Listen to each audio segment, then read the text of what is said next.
21h, 1 heure avant la fermeture du magasin. Les policiers se mettent en place pour une surveillance dans le jargon policier. Ces hommes, bien connus dans les quartiers, doivent à tout prix devenir invisibles. Bon, on va se mettre en surve. Nous, on va se mettre là en contrebas. Tu vas aller au point de chouffe, là. OK. Ouais, ça marche. Allez, go, c'est parti. Le chouf, c'est le guetteur, ce policier. Il prend position dans ce magasin, situé juste en face de la supérette et réquisitionné pour l'occasion. Visu, nickel, mise en place, RAS, hein, on est à l'intérieur. Ouais, ça va fait. Une autre équipe reste en voiture et surveille l'arrière du magasin, prêt à fondre sur la supérette. La souricière est en place. Pour ne pas gêner l'opération, nous filmons en caméra nocturne. Ok, attends. Ouais, c'est bien pris pour nous. 9h30. Donc le magasin devrait fermer dans une demi-heure à peu près. Donc on est bon là. L'attente commence. Les policiers scrutent le moindre visage. C'est qui ça? À une demi-heure de la fermeture, la tension monte. Depuis sa planque, le guetteur repère une voiture suspecte. 3 individus à l'intérieur. Elle a fait un arrêt de quelques secondes. Elle est repartie dans votre direction. Et elle a fait un demi-tour. Elle est repartie direction avenue. 3 individus. S'agit-il des 3 braqueurs? L'autre équipe voit également passer le véhicule et relève immédiatement sa plaque d'immatriculation. Ouais, effectivement, elle a fait demi-tour au niveau du passage piéton sur l'appel, on s'est identifié. Cette voiture appartiendrait-elle aux 3 suspects balancés par l'indic? Sont-ils en train de préparer leur attaque? Pour le savoir, les policiers demandent par radio l'identification du véhicule. L'opération ne prend que quelques secondes.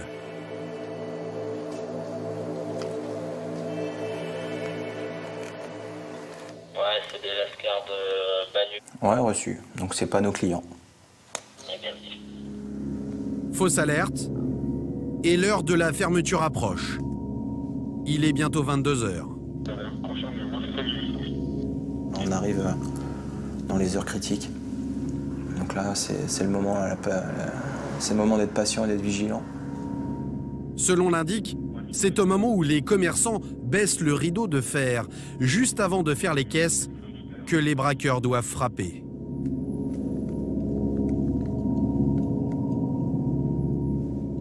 Cette fois, le rideau est baissé. Ils ne sont pas passés à l'action. Il n'y a pas eu d'individu suspect sur les lieux, donc voilà, c'est terminé pour nous pour ce soir. La surveillance va durer 48 heures, sans résultat. Et impossible de mobiliser ces policiers plus longtemps. On reste vigilant quoi. Avec 13 000 agressions dans les Hauts-de-Seine l'an dernier, ils ont d'autres affaires sur le feu. Ouais, c'est fini, donc pas de braquage. Hein. Maintenant, on continue notre patrouille sur la commune, quoi. Chercher d'autres bandits, quoi. Le renseignement de l'indic valait-il vraiment quelque chose? Les policiers de la BAC commencent à en douter. Mais la suite de l'histoire va leur donner tort. La fameuse supérette va être au centre de l'une des affaires les plus violentes de l'année.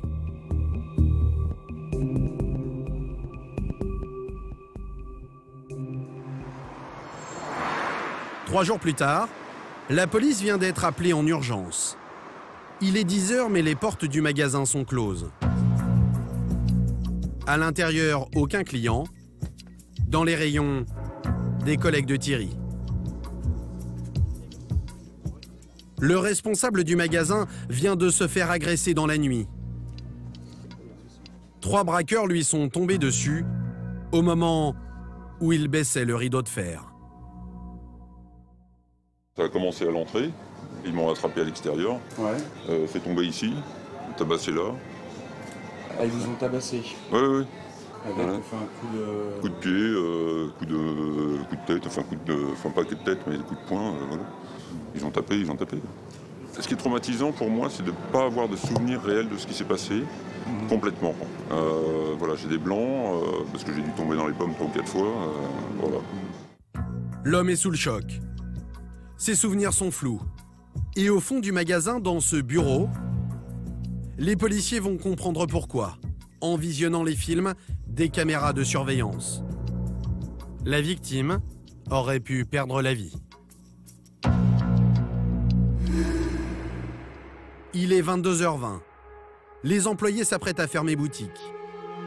C'est alors que deux individus cagoulés se précipitent sur le responsable. Le premier le jette à terre et le roue de coups. Le deuxième braqueur tient un revolver dans sa main droite. Un troisième individu les accompagne, lui aussi est cagoulé. Il semble faire le guet. 3 hommes, exactement le scénario raconté par l'indic. 3 individus qui ne semblent avoir aucune limite. Eh, il est endormi là. Il est assommé. Oh, pas utile ça. Voilà pourquoi le responsable du magasin perd connaissance. Un homme à terre, passé à tabac.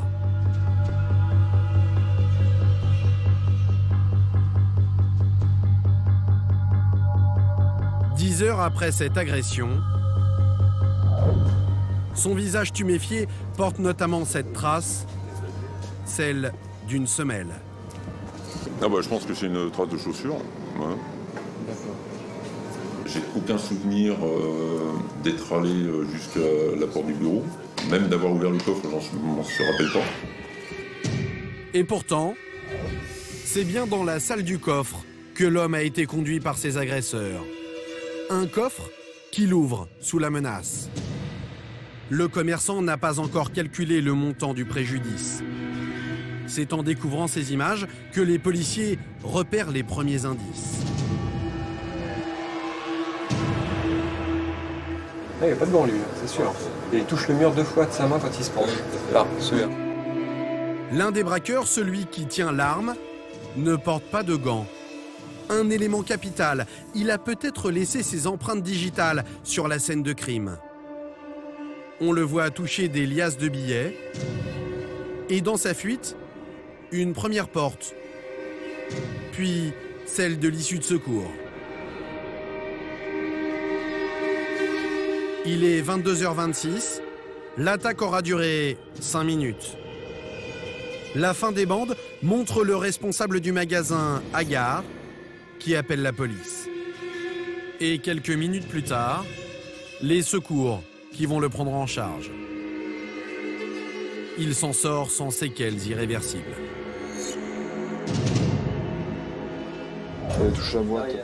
C'est maintenant à Florent de la police scientifique d'entrer en scène. Il va tenter de retrouver les empreintes digitales du braqueur qui ne portait pas de gants. Mais aussi l'ADN des 3 hommes, cette signature unique pour chaque individu contenue dans un cheveu ou de la sueur. Premier lieu stratégique, la salle du coffre. On est en train de voir les différents supports parce que c'est appuyé sur le mur en arrière. Et touche la boîte pareil en arrière. Pour espérer trouver de l'ADN, il va s'intéresser à ces petits objets éparpillés au sol. Ceux que les braqueurs ont laissés échapper dans la précipitation. Il prélève ces emballages de pièces, mais aussi plusieurs billets. Ça permet d'aider l'enquêteur soit à déterminer qui était présent sur les lieux, soit à prouver que la personne, malgré ses dires, était bien présente. Deuxième étape, les portes du magasin. Florent a remarqué que les braqueurs s'étaient enfuis par l'issue de secours. Sur cette barre, des dizaines de traces, mais il y en a une qui intéresse le policier, la seule qui lui semble lisible. Il y a une trace de doigt en dessous, ouais. On va voir ce que ça vaut.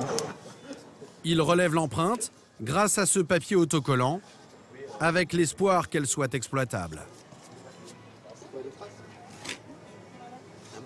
Et il y a un dernier lieu qui attire son attention, cette grille que les braqueurs ont forcément escaladée dans leur fuite.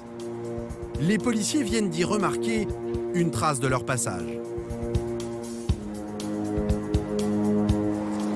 On dirait des baskets, plutôt fines. Une trace de basket qui ressemble à s'y méprendre à l'empreinte encore visible sur la pommette du responsable de la supérette.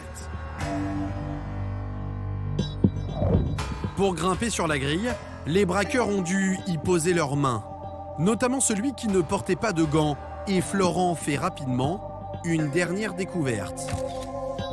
Cette empreinte, toute fraîche, qui date sans doute de quelques heures. Très belle trace et franchement ça sent bon. Florent est confiant et pour être sûr de ne pas faire fausse route, il prend une dernière précaution, relever les empreintes de la victime. Donc le plus important, vous n'appuyez surtout pas, vous vous laissez faire. Par contre, il faut être souple pour tourner. Ok, bah, je vous laisse comme ça. Exactement. Comme on a trouvé des traces sur la porte notamment, pour être sûr que ce ne soit pas les siennes, on retrouve... Pour une fois, cette affaire de braquage se présente bien. Avec ses prélèvements d'empreintes ADN et digitales, et cette victime qui pourra peut-être identifier ses agresseurs, les policiers sont confiants. S'il s'agit bien des 3 hommes balancés par l'indic, ils devraient pouvoir facilement les confondre. Mais vous allez voir que dans une enquête, même lorsque les policiers soupçonnent très fortement des individus, prouver leur culpabilité, c'est une autre paire de manches.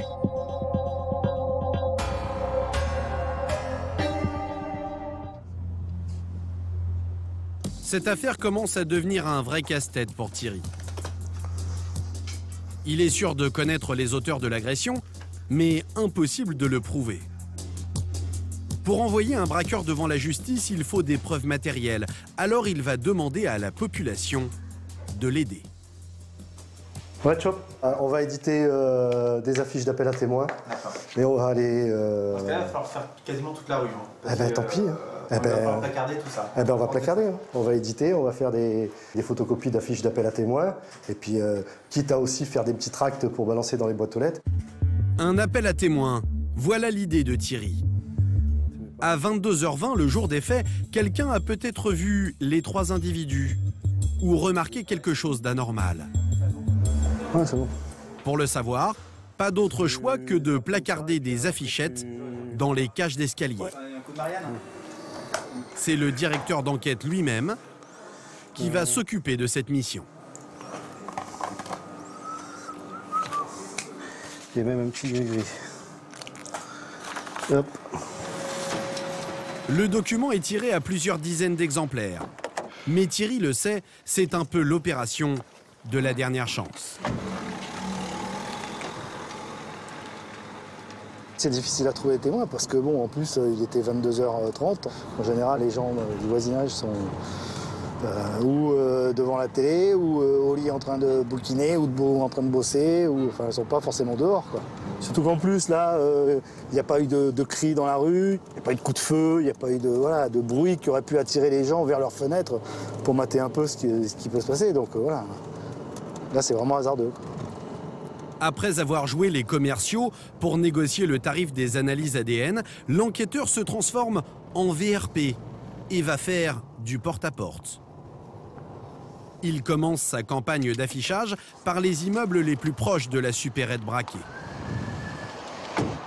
Première cible, ce bâtiment tout neuf à 2 pas du magasin. Mais aujourd'hui, les bonnes vieilles méthodes ont la vie dure. C'est ça le problème aussi. Les immeubles fermés, où on n'a pas accès. Pas de gardienne, et les passes dont dispose la police ne fonctionnent pas partout. Sans le code, impossible de rentrer. Quelquefois, on a les systèmes de clés PTT, mais quelquefois, il y a des immeubles qui sont vraiment verrouillés et dans lesquels on ne peut pas pénétrer. Notre enquêteur change alors de cible et se dirige juste en face de la supérette vers un bâtiment plus ancien et moins sécurisé. Voilà. En espérant que les gens voient cet affichage et passent un coup de fil au commissariat, tout simplement. Donc je le mets de manière assez visible. Thierry espère que son tract rafraîchira la mémoire des voisins. Ils connaissent sans doute le patron de la supérette, ont sans doute été choqués et voudront peut-être aider la police. Il y a eu un braquage, il y a un homme qui a été victime, qui a été malmené, qui a été violenté. On compte aussi sur le sens civique des gens qui habitent aux alentours. Méthodiquement, Thierry arpente toute la rue, porte après porte. L'enquêteur le sait, cette simple feuille de papier, pour peu qu'elle soit placée au bon endroit et lue par la bonne personne, peut lui fournir la preuve qui lui manque. La technique porte rarement ses fruits, mais cette fois, l'affaire du braquage de la supérette va connaître un rebondissement décisif.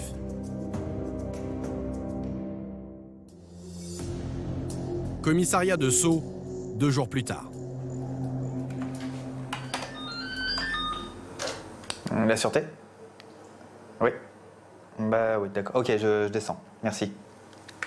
Ce collègue de Thierry a rendez-vous avec un précieux témoin.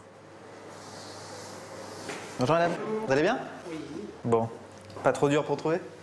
La veille, cette femme est tombée sur l'une des affichettes placardées par Thierry. Elle aurait des informations primordiales à livrer aux policiers. Allez-y, rentrez. Merci. Installez-vous. Pour des raisons de sécurité, son témoignage est anonyme. Elle devient particulièrement nerveuse au moment de faire ses révélations.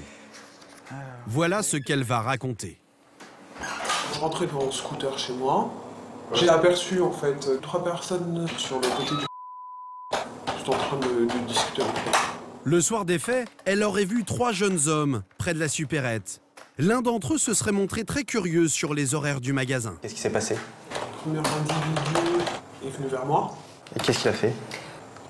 Il m'a demandé si je venais du... J'ai répondu que non et j'ai dit que de toute façon, à cette heure-là, le était déjà fermé. Bah, à ce moment-là, il me prend ma main pour regarder ma montre. Il a regardé l'heure.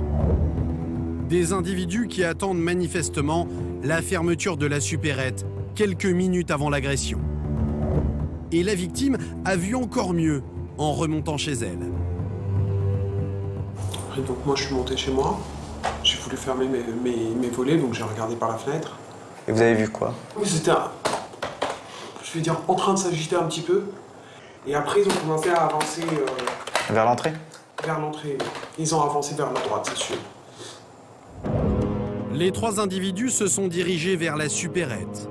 Le témoin ne les a pas vus rentrer dans le magasin, mais quelques minutes plus tard, le gérant est agressé.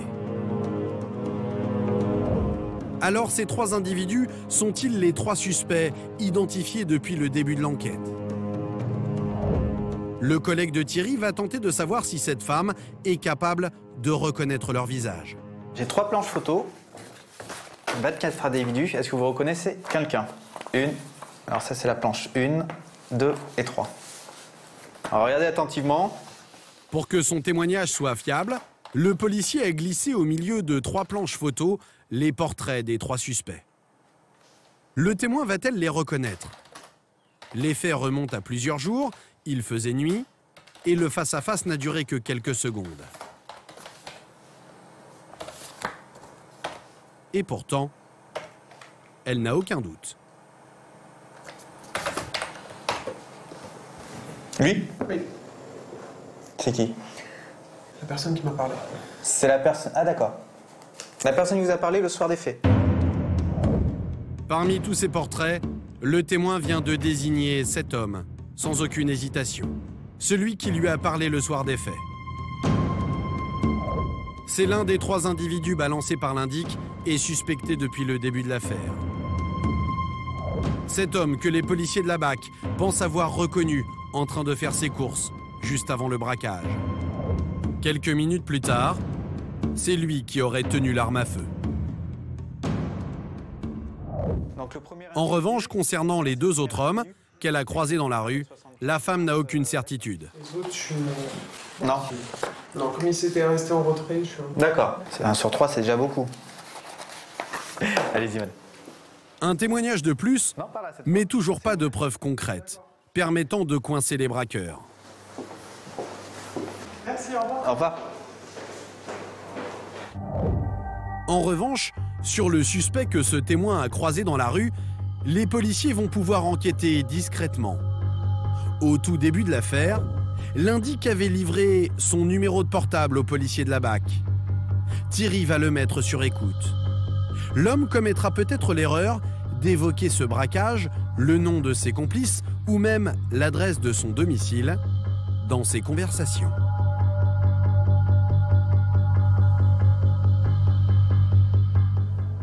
Pour Thierry, la dernière piste à creuser devient ce numéro de portable. Grâce à lui, il va pouvoir pénétrer l'intimité du suspect.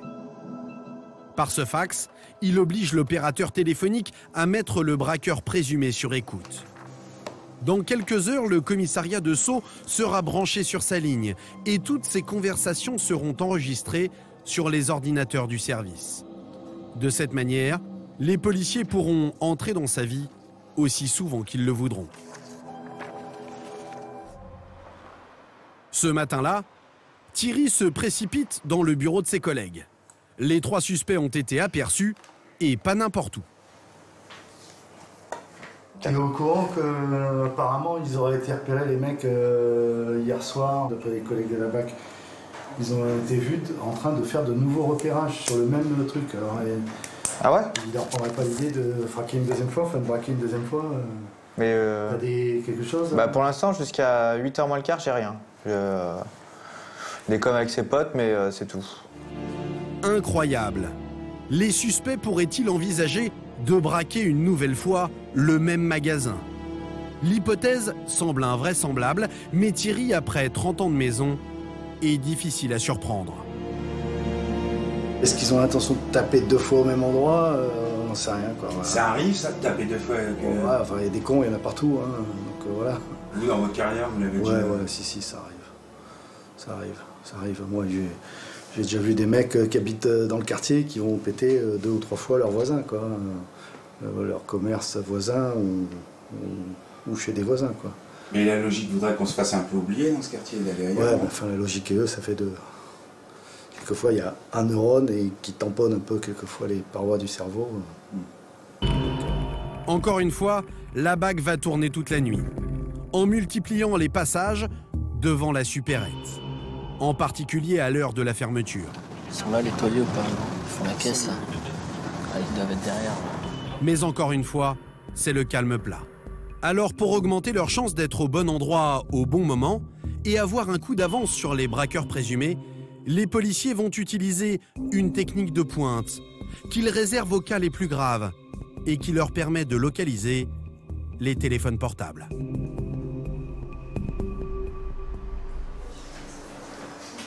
Voilà comment ça se passe. Avec l'autorisation du juge qui suit ce dossier, les policiers contactent à nouveau l'opérateur qui gère la ligne du suspect. Par réquisition, ils l'obligent à géolocaliser son portable. Chaque appel émis ou reçu est transmis par une antenne relais comme celle-ci. L'opérateur peut donc en temps réel savoir où se trouve n'importe quel portable au moment d'une communication. Les policiers reçoivent l'information directement au bureau. Ils n'ont qu'à entrer le numéro qui les intéresse dans ce logiciel et si le téléphone est allumé, il apparaîtra bientôt sur cet écran. C'est créé. Et donc, il n'y a plus qu'à attendre que l'opérateur fasse son travail de son côté et nous branche l'individu sur la géolocalisation de son téléphone. Ça se fait dans les 2 heures qui suivent l'envoi du fax, en fait, généralement. Le maximum, hein. Et en effet, 2 heures plus tard, voilà le téléphone du suspect, symbolisé par ce petit bonhomme vert. Il se trouve à proximité de la gare de la commune. Les policiers vont le suivre à la trace. Ah, il a bougé. Pendant près d'une semaine, de jour comme de nuit, Thierry et ses collègues vont se relayer et observer chaque déplacement du suspect. Et ils vont constater que l'homme se déplace sans arrêt. Visiblement, tous les soirs, il dort dans un endroit différent. Pas d'adresse fixe et impossible de lui tomber dessus par surprise grâce à cette géolocalisation.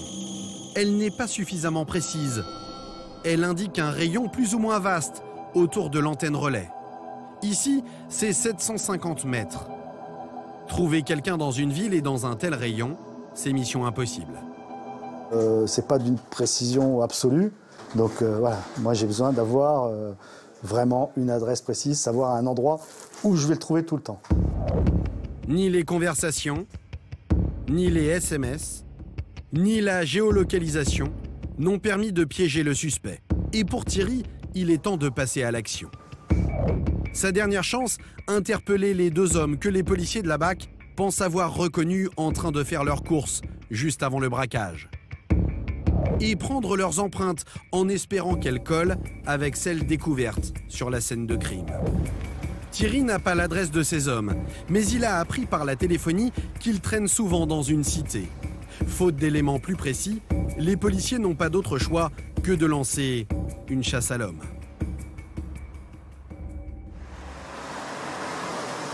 C'est le soir que les policiers ont le plus de chances de croiser ce genre de délinquants dans les rues. Alors 3 jours plus tard, en fin d'après-midi, Thierry part à la recherche de ces 2 suspects. Mais vous êtes sûr de les attraper ce soir? Non, pas du tout. Pas du tout, mais bon, si on ne va pas, si c'est pas ce soir, ça sera demain soir. Ah, donc là aujourd'hui, cette semaine, on commence une semaine de traque. S'ils sont piégés par leurs empreintes, ces suspects livreront peut-être aussi le 3e complice. La première des choses, ça va être de faire un prélèvement de traces génétiques sur les mecs qu'on aura serrés pour comparer avec les 2 traces ADN qui ont été récupérées sur les scellés. Et ensuite, on a une trace palmaire qui a été retrouvée sur place, enfin relevée sur place. Et donc, il faut absolument la comparer avec les traces palmaires des individus qu'on aura interpellés. Mais avant cela, il faut encore leur mettre la main dessus. Et pour traquer son gibier, l'enquêteur va encore une fois s'entourer des plus fins connaisseurs du secteur. Ses collègues de la BAC. Bonjour. Salut. Bonjour. Bonjour. La consigne, interpeller les 2 suspects en même temps pour éviter que l'un d'entre eux ne disparaisse dans la nature. Pas facile avec ces individus qui connaissent très bien leur cité. Vous ne le voyez pas? Non, l'idéal c'est d'avoir les 2. Ouais, c'est où ils sont casse-couilles. Souvent, quand ils nous voient arriver dans le hall, ils s'arrachent en courant dans les étages. Ils nous attendent un petit peu, ils nous narguent. Ils nous laissent arriver, ils s'arrachent. On est obligé de les prendre par surprise tout le temps parce que sinon, c'est d'autant plus qu'ils sont dangereux. Si ils les prennent pas par surprise. Une fois, il a des petites armes, il a des petites conneries. Les suspects sont potentiellement armés. Voilà pourquoi pas moins de 12 hommes sont mobilisés. Bon, c'est rigolo.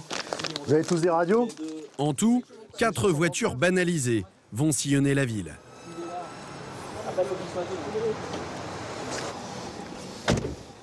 La traque commence et Thierry est plutôt confiant.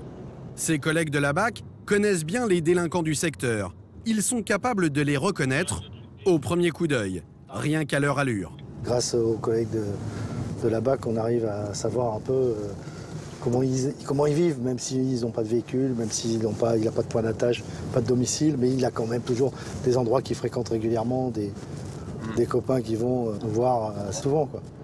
Les policiers se sont partagés le secteur. 2 voitures, dont celle de Thierry, patrouillent en centre-ville, aux abords de la supérette victime du braquage. Et devant tous les lieux fréquentés par les jeunes de la commune.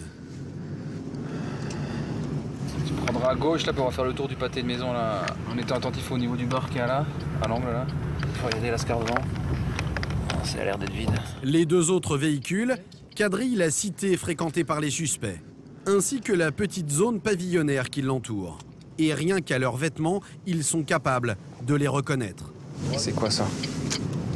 Non, c'est pas lui. Non. Avec les capuches et tout là. Mais à la démarche, ça avait pas trop l'air d'être lui. Mais bon, c'est son style de vêtements par contre, la doune comme ça là. Ouais. Au bout d'1 heure, la chasse à l'homme ne donne rien. Alors les hommes de la BAC décident d'aller faire un tour du côté d'un restaurant rapide, lieu de passage très fréquenté à 2 pas de la cité. Et là, leur œil de lynx repère des silhouettes suspectes. Oh putain, attends. Tu l'as vu? Ah, peut-être, je suis pas sûr, mais... Il faut faire un passage parce qu'ils sont à l'étage. Pas facile. Le 2e passage confirme cette première impression. Mais à cette distance, impossible de voir les visages. En fait, ils sont assis au 2e étage du... Donc de la rue, on peut pas les identifier. On voit que leur silhouette avec des têtes capuchées. Donc il faudrait attendre qu'il y ait un qui se lève pour l'identifier formellement. Cette fois, la piste est sérieuse.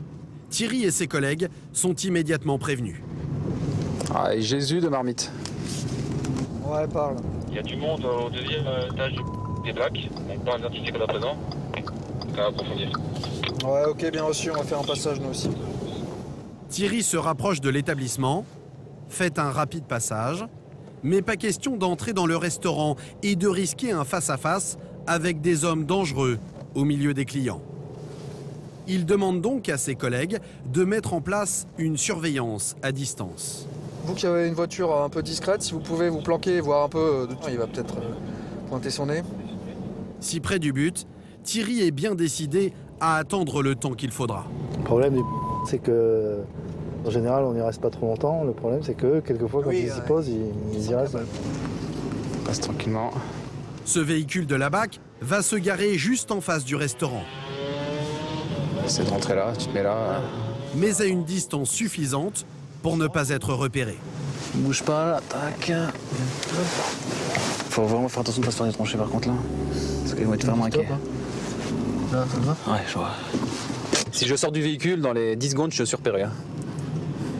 On est beaucoup trop connus dans ce secteur-là qui est fréquenté par tous ces jeunes là. À partir de maintenant, les policiers ne lâchent pas des yeux l'entrée et l'étage de l'établissement. Ouais, je vois. Ah, il me faudrait des jumes là, putain. C'est ça qui est chiant quand t'es trop connu, sinon j'irais dedans là, puis quand on a chez un burger. Et au bout d'une bonne heure de planque, le petit groupe lève enfin le camp. Ok, ça se lève. T'en as 3 qui sont en bas, là, qui sortent. Attends. Les 3 individus sont désormais visibles. Mais mauvaise surprise. Ah non, c'est pas ça. Les 3, c'est pas ça. C'est sûr. Aucun suspect dans le restaurant. Thierry et ses collègues sont prévenus par téléphone. Voiture, on se casse, non? Ça marche pas à tous les coups, hein, c'est comme au casino. Hein. L'équipe est dépitée. Il faut tout reprendre à zéro. Mais c'est à ce moment-là que les policiers croisent par hasard l'une de leurs cibles. Lui là, qui sort, c'est peut-être lui. Ouais, de Jésus, il est sur Marcelin Berthelot à pied, on va le taper. Le principal suspect de l'affaire, celui qui aurait tenu l'arme pendant le braquage, est à seulement quelques mètres. Il se laisse interpeller sans résistance. Ouais, il est pété sur Marcelin Berthelot, là, on vient de le péter. Presque trop beau pour être vrai. Les policiers s'empressent de vérifier qu'ils ont ferré le bon poisson. On se casse. Votre nom? Prénom? Pardon? Plus aucun doute, direction le commissariat pour un placement en garde à vue. Thierry est soulagé. L'homme qui risquait d'être armé est désormais sous bonne garde. Super, à toutes. Ça s'est fait en douceur, très très en douceur. C'est bien. Ouais, bien sûr que c'est bien, mais bon. C'est bien aussi de bouger un peu quelquefois. Thierry aime l'action et ce soir-là, il va y en avoir pour les hommes de la BAC. Un premier suspect sous les verrous, il faut maintenant mettre au plus vite la main sur son complice présumé. Il risque d'être prévenu de cette interpellation et de disparaître.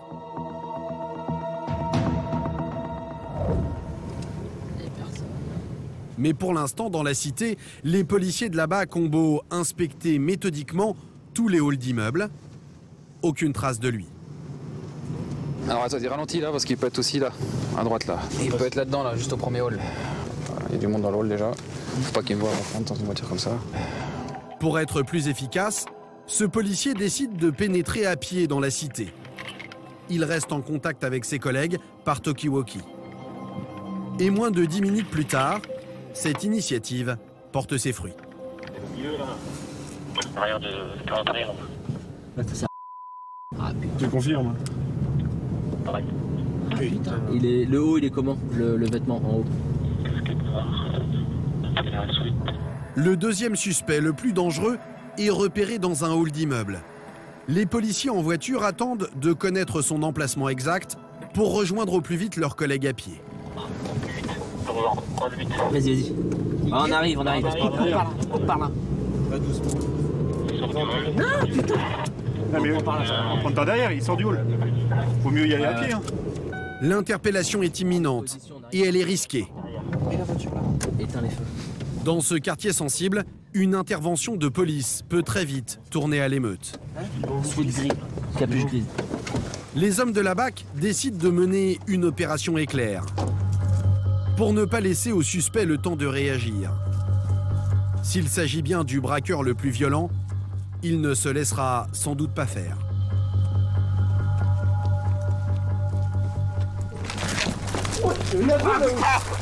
Bouge pas! Mets tes mains dans le dos! Mets tes mains dans le dos! C'est bon, j'ai. Ouais, tu fais quoi là? J'ai les gars, Hey, je viens d'arriver. T'as compris ou pas? Je viens d'arriver. Le suspect affirme ne rien comprendre, mais ça n'est pas l'endroit pour les explications. Les policiers veulent d'abord se mettre en sécurité, loin de la cité. Oh, mais ça va t'expliquer, t'inquiète pas. Après du monde, tu fermes ta bouche pour l'instant. Au pas de course, les hommes de la BAC rejoignent leur véhicule, sans oublier de surveiller leurs arrières. Tu t'allonges. Tout du long. Attends, je vais de l'autre côté. Allonge-toi, allonge-toi. Ouais, écoute-moi bien, on va t'expliquer. On va t'expliquer, je te dis. Ça arrive là-bas. Allez, monte. C'est bon? Leur premier réflexe, prévenir Thierry, le directeur d'enquête. Ah, c'est bon, on l'a soulevé. Tu veux qu'on l'emmène où? On va à Montrouge, les gars, allez. Même loin de la cité, pas question de prendre le moindre risque et de laisser au suspect la moindre occasion de riposter. Ses pieds ne toucheront plus terre, même dans le commissariat. La chasse à l'homme vient de prendre fin. L'opération est un succès. Les deux cibles ont été interpellées. Leur garde à vue va commencer. Et là, t'es fait.